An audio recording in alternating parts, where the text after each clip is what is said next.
Hey guys, it's FifaRalle here and welcome back to the skill and career mode. It's been a while, but we are back now with episode 5, and in the last episode we played our first BPL game, and that was up against Norwich, which we managed to win.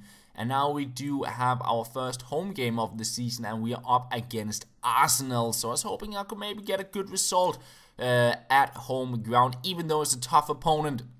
We're rocking with Mbolo Bolasie, Zaha and Magidi as our sort of attacking front, and yeah, pretty strong Arsenal side there, as you can see. And it's Arsenal with the first chance there, and Walker somehow winning the header. I'm not too sure how he did that, but after that we start to show that we could play football as well. And it's Zaha on the ball here from the corner. He beats the defender, he goes into the box, and he's able to hang on to it and poke it past Peter Cech. Not too sure how Cech didn't save that. There's not a lot of power on the shot, but it was enough to go past him.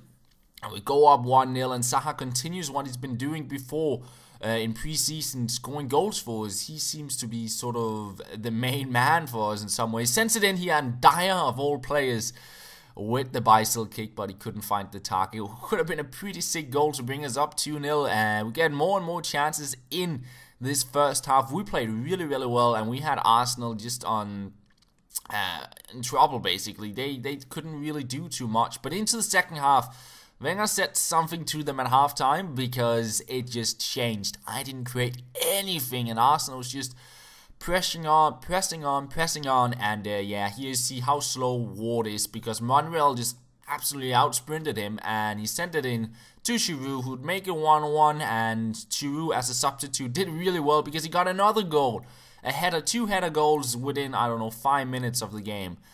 And I'm not too sure about my keeper there on the second goal. That should definitely have been saved. It was right at him, even though it came pretty fast. I guess his reflexes are not good enough, but that was a little bit disappointing to slip that up. I tried to get a goal back, but it would never happen, and I'll lose my first home game. And yeah, before the game, and seeing how it's going up against Arsenal, I wouldn't be disappointed if I lost it, but seeing how the first half went, I felt that at least we deserved a point from the game.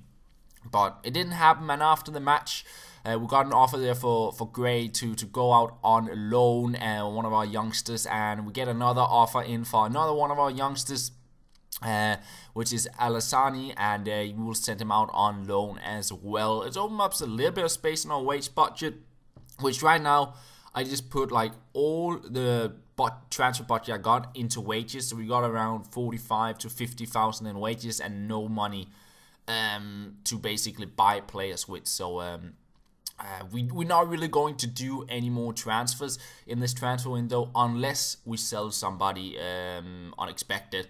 And apart from that, we are into another Premier League game. It's our second home game. We're up against Aston Villa, and I was looking to redeem myself, do a little bit better here. And Ward with some nice stuff. He placed it down the wing to Magidi. He goes for a couple of skill moves here, breaks on through into the box, but could not really get a shot in. And I thought maybe that could have been a penalty, but it wasn't to be. And then on one of the few chances from Aston Villa, they would just smash it in.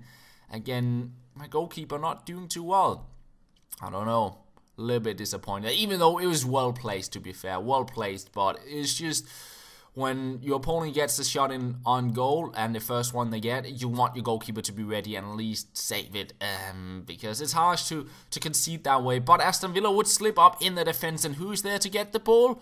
It is Zaha, and he scores, of course, to make it 1-1, bring us back into the game, and give us a little bit of a hope that we might be able to win this. And Mbolo gets onto the ball here in the beginning of the second half, but Gusan is equal to that shot, and it will not go in. And then the only real chance Aston Villa had, pretty close there to get something out of that header across, but luckily it's our defender to get onto it. We made a 1-1, 84th minute. We played our wide to Zaha here. He goes inside the pitch. He's looking for another goal for himself, but it's blocked off. It falls to Jetinak. He tries an effort from outside the box, but just wide of the post, and therefore we draw the game. So we're sitting on 4 points from 2 games in the Premier League, which, to be fair, isn't the worst. We're still sitting in an alright position of the league.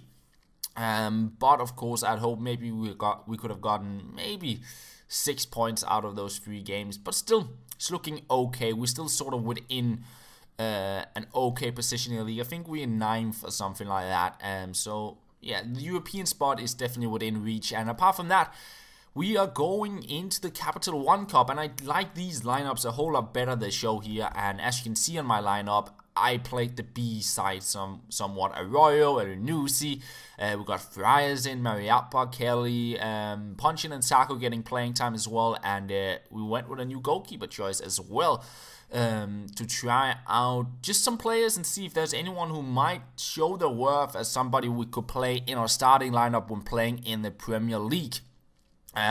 So we go into the game, and I got the first chance, but apart from that, it was actually Hull playing pretty well. They played 5 at the back, actually, and then they just went forward. But Hennessy, he showed me why he maybe should be the starting goalkeeper, because look at those saves. It is big saves from denying Hull a goal, and then it was sort of time for my attack to show up, because they didn't start very well, especially in the first half. But into the second half, Arroyo, especially him, he started to show me maybe why he also should be in a contender for a starting lineup spot. But it is tough because we do have Bolasie on that wing as well, but maybe he can play somewhere else, because look at this lovely stuff from Arroyo. Finds MacArthur, who will power it in at the near post and bring us up 1-0.